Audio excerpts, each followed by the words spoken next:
Beer here back in the fantasy bar. Opening day is here, and I am back to get your MLB season started off with 6 of my favorite plays across both FanDuel and DraftKings. We'll find some value, what teams we're stacking, my favorite pitcher of the day in the mid-range, and of course, my favorite play of the day. Who is it? Belly up to the fantasy bar and find out.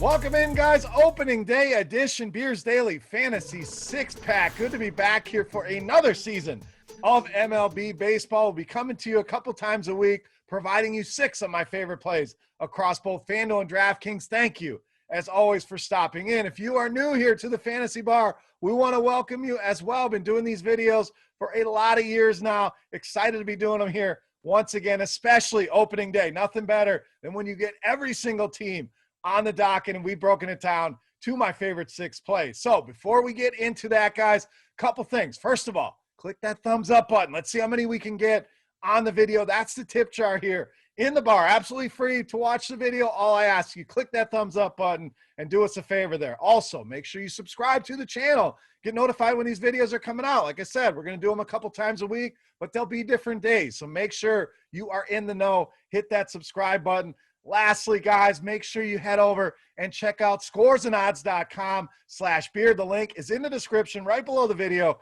and just tons of information for making the smart bets, whether it's baseball, NBA, golf, tons and tons of information there, analytic-based picks, all the betting splits you're going to need to know, comparisons between the different books to find you the best betting lines on the spreads, on the totals, player props, everything you need, guys. Don't miss out on these special offers, every single sport included there. We're not just going to give you baseball. We're going to give you everything, and you can pay by the week, by the month, or the best offer by the year. Go get signed up today. I promise you, you're going to love what you see over at scoresandodds.com/beer. All right, a little bit more housekeeping, then we'll get into the plays. First of all, baseball. We've made it a rule here in the fantasy bar. No Coors Field. Too easy. You don't need me telling you to play guys from Coors Field. So, of course, you want the Dodgers here. You want some Rockies exposure against Clayton Kershaw. No problems with it, but you don't need me telling you to play Coors Field. You guys already know that.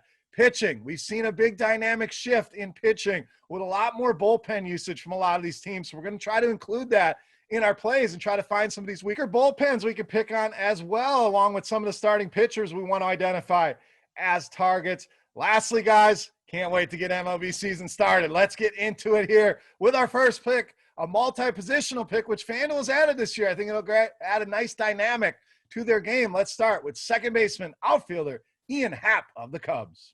So like we talked about, we not only want to pick on starting pitchers I think are vulnerable, and that's certainly Chad Kuhl against left-handed hitters. We want to pick on those bullpens as well that we should see for 4, 5, sometimes up to 6 or 7 innings in a game. In Pittsburgh, projected to be one of the worst bullpens in the league according to FanGraphs. So this is definitely a great spot for this Cubs lineup, especially Happ against a guy like Chad Kuhl. We'll take a look at his stats here in a minute, but he has certainly struggled with lefties, and that's not going to be a great thing against this Cubs lineup. Not only in Happ, Anthony Rizzo, Jock Peterson, there's some huge power in this Cubs lineup, but Happ right there at the top of the list. ISO over 300 is a very massive number. If you're not sure what ISO is, a measure of power basically is the easiest way to describe it. 318, certainly a big number there for Ian Happ. Weighted OBA up to 381 against righties in 2019, and even in 2020, the shortened season still put a 300 ISO on the board. WOBA was there at 385, so very consistent year over year has been Ian Happ. Now Chad Kuhl, we mentioned, very much struggles with left-handed hitters.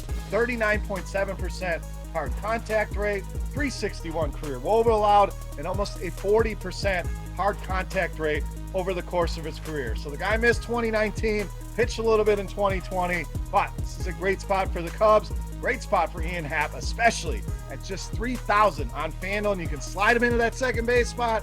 Sign me up for that all day, leading us off here in the 6-pack. All right, let's go to the outfield. More value for you, especially over on FanDuel with Will Myers of the Padres. Now, the Padres certainly going to be a team a lot of people look to here today. Obviously, a very good matchup, but I think the headliner is going to be Fernando Tatis Jr. and Manny Machado. So, Will Myers, a guy that may be forgotten about a little bit, especially at that $4,700 price point on DraftKings. So you have a weird dynamic here where I like paying more than most people want to pay. It's a way to get contrarian there. And FanDuel, 2,900, just too tough to ignore that price here in this spot. So let's take a look at the numbers for Wil Myers. We'll go all the way back to the start of 2019 and include 2020. We're talking about a WOBA at almost 400 for him over that span. An ISO sitting at 300, so a ton of power here for Wil Myers as well, and a nice 149 WRC plus. All those numbers against left-handed pitching with Madison Bumgarner taking the hill for Arizona. We know this guy long away from his days as an ace on the Giants staff, and this guy absolutely gives up a ton of home runs, 26 home runs allowed in 2019, a WOBA over 400 in 2020, and 3.3 home runs per nine in that season, 6.7 for xFIP in 2020, and the hard contact has been consistently over 45% in both 2019 and 2020. This is not the lineup you want to be allowing hard contact to. So yes, Machado, Tatis, if you can afford them, fantastic plays, but I love saving some money here and saving some ownership with Wil Myers to tee off against Madison Bumgarner. All right, let's get you even more value. Another slugger I think is underpriced. That's Carlos Santana at first base. Now, a lot of people ready to write Carlos Santana off. You know, it's not the same guy we get when he was with the Indians, but I don't want to look at last season and write him off. Yes, he slid under the Mendoza line in the batting average, but I think there's still a lot of potential here with Carlos Santana. If we go back to just 2019, we're not going back a decade, just a couple seasons, we're talking about a guy that hit 23 home runs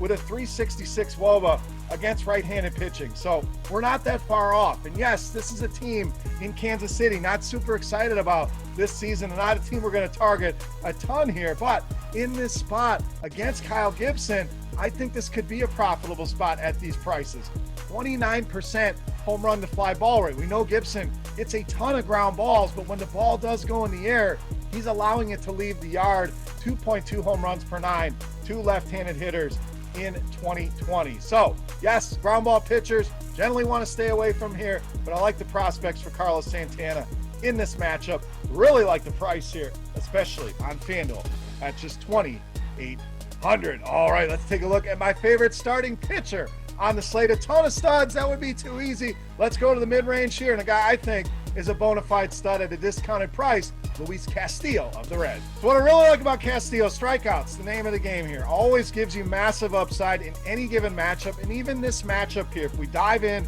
to the career numbers against this Cardinals team, we're talking about a strikeout rate over 30% against these hitters, a batting average under 250. So he's done pretty well against a lot of these hitters, and I get it. There's some dangerous bats in this lineup.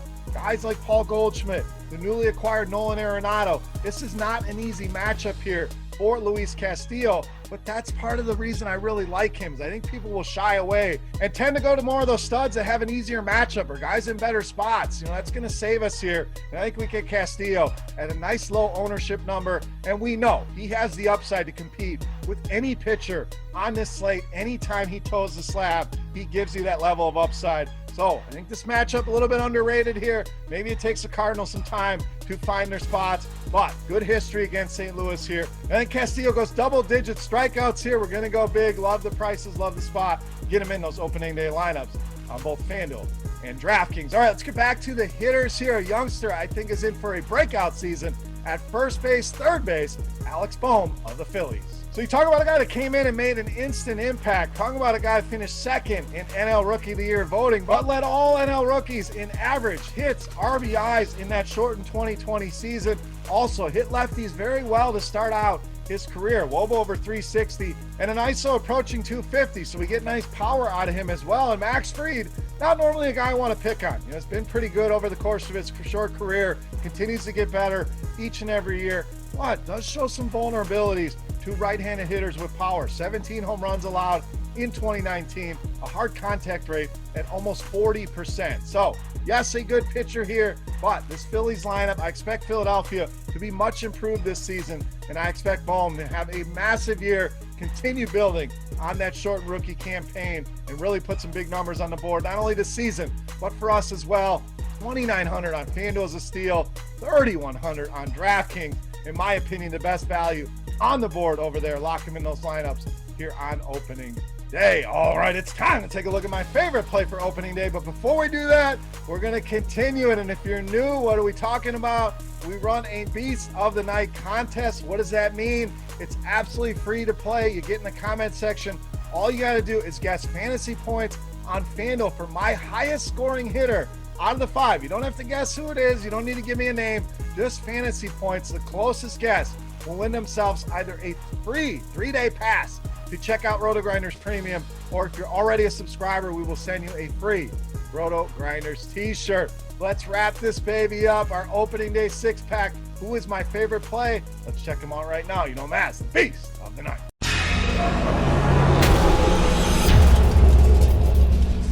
All right, base time. We're going to go back to the outfield. We're going to go with a 6-pack Hall of Famer. We're rolling with JD Martinez of the Red Sox, tonight's Beast of the Night. Now, if you've been a long-time loyal patron here of the Fantasy Bar, you know we love us some JD Martinez, especially against a left-handed pitcher, and that's exactly the spot we get here on opening day. So I'd be doing our boy JD a disservice if I didn't put him here in the B spot. Has his own bar stool here at the Fantasy Bar. But let's dig into some of the numbers here. Left-handers struggled in 2019, no doubt. Numbers were not good for JD Martinez, another guy people are ready to write off way too soon. Let's look at the career numbers. We're talking about a WOBA over 400. We're talking about an ISO sitting near 300. If we just go back to 2019, a 482 ISO, a 539 WOBA, and a 242 WRC plus. So this is a guy that still has it. I'm not writing him off yet, especially in this matchup with John, aka Andy Means here. Means really struggled to keep the ball in the ballpark. 1.8 home runs per 9 over his career to righties, and xFIP over 5.5. Also gives up a ton of fly balls, and that is not a good combination when you have a power hitter like JD Martinez.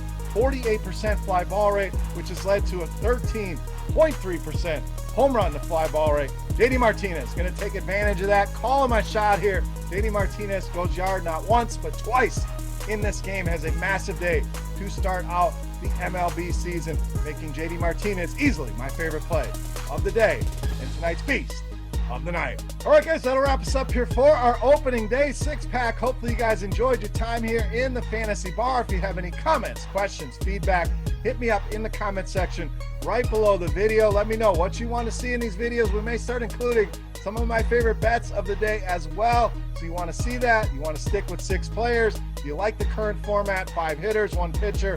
Guys, let's hear it in the comment section below the video. Again, make sure you subscribe to the channel, make sure you hit that thumbs up button, and hopefully you've already taken advantage of that special offer over at scoresandodds.com/beer. If not, take advantage, guys. Go get signed up today. The link in the description of the video. For RotoGrinders.com, I am Beer saying salut, welcome back baseball. Guys, thank you as always for watching. Good luck today with your lineups. We'll see you. Hey, thanks for checking out our videos. If you want more expert advice on DraftKings, FanDuel, or any other daily fantasy sports, make sure you check out the current videos playlist